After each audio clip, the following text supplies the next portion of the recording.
Ang mga asawa ni Solomon. Ikalabing-isang kabanata.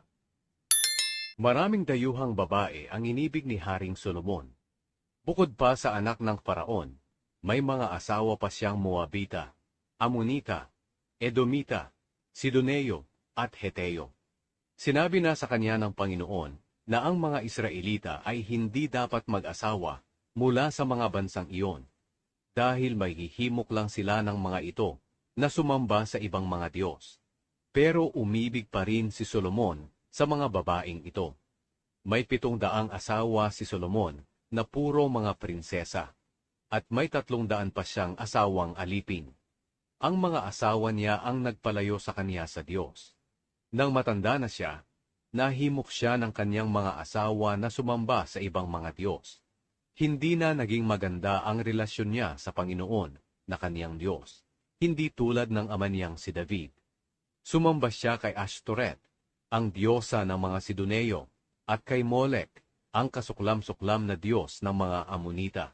Sa pamamagitan nito nakagawa si Solomon ng masama sa paningin ng Panginoon. Hindi siya sumunod ng buong katapatan sa Panginoon, hindi tulad ng ama niyang si David. Nagpagawa si Solomon ng sambahan sa matataas na lugar, sa bandang silangan ng Jerusalem, para kay Chemosh, ang kasuklam-suklam na Diyos ng mga Moabita. Nagpagawa rin siya ng sambahan para kay Molek, ang kasuklam-suklam na Diyos ng mga Amonita.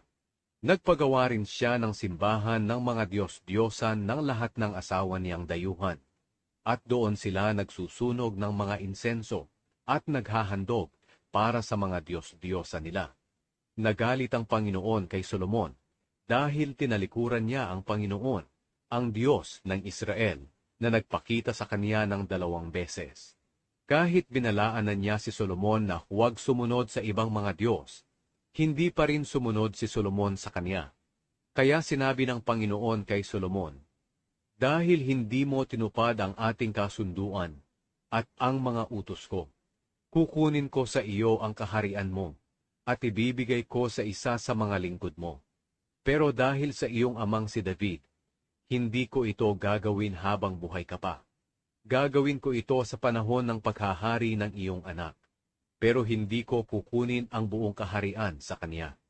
Magtitira ako ng isang angkan, alang-alang sa aking lingkod na si David, at dahil sa Jerusalem na aking hinirang na lungsod." Ang mga kaaway ni Solomon. Pinahintulutan ng Panginoon na may kumalaban kay Solomon. Siya ay si Hadad na taga-Edom, na mula sa angkan ng isa sa mga hari ng Edom. Noong una, nang nakipaglaban si David sa Edom, si Joab na commander ng mga sundalo ni David ay pumunta roon sa Edom para ilibing ang mga namatay sa labanan.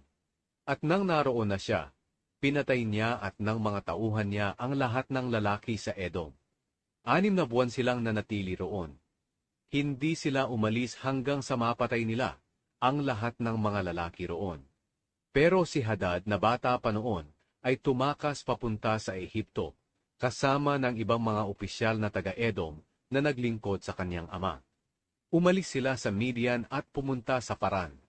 At kasama ng ibang mga taga-Paran, pumunta sila sa Ehipto at nakipagkita sa Faraon, ang hari ng Ehipto. Binigyan ng hari si Hadad ng bahay, lupa at pagkain.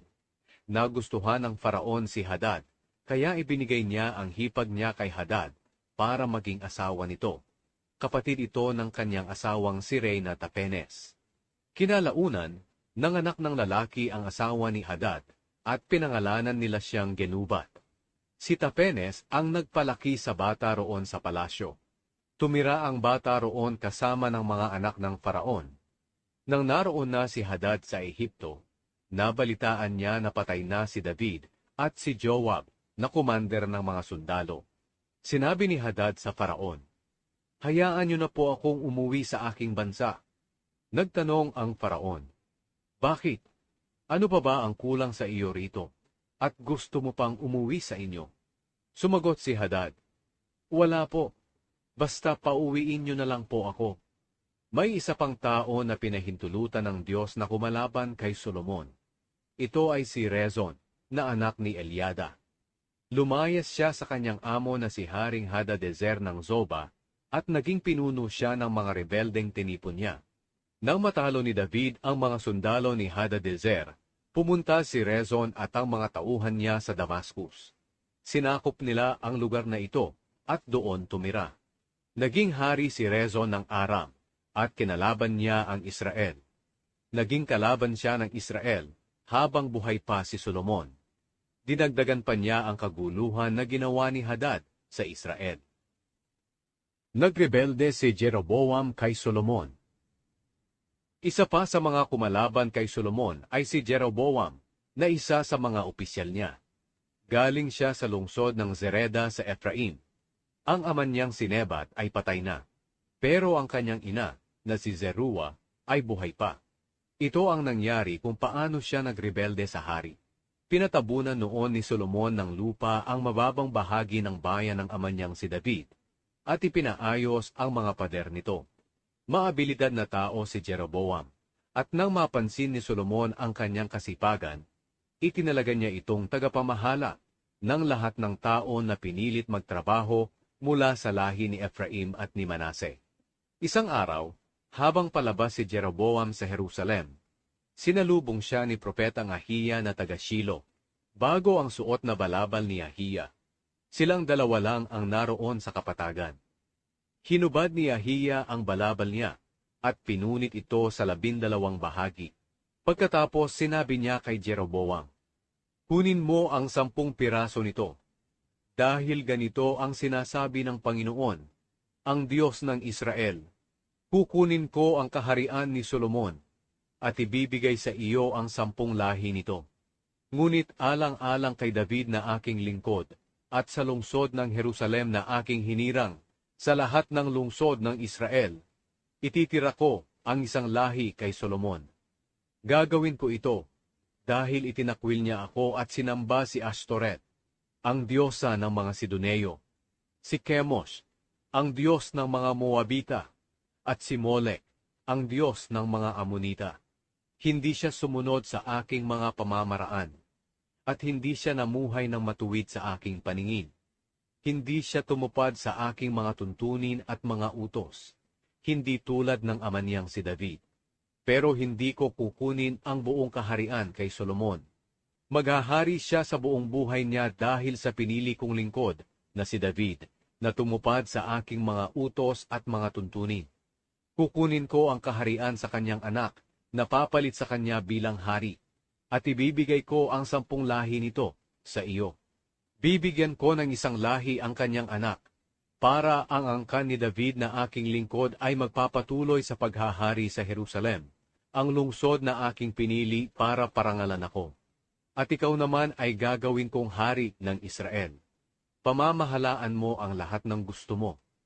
Kung tutuparin mo ang lahat ng iuutos ko sa iyo, at susunod ka sa pamamaraan ko, at kung gagawa ka ng mabuti sa aking harapan, sa pamamagitan ng pagtupad ng aking mga tuntunin at mga utos katulad ng ginawa ni David na aking lingkod, ako'y makakasama mo.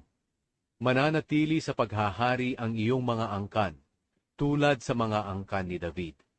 Magiging iyo ang Israel.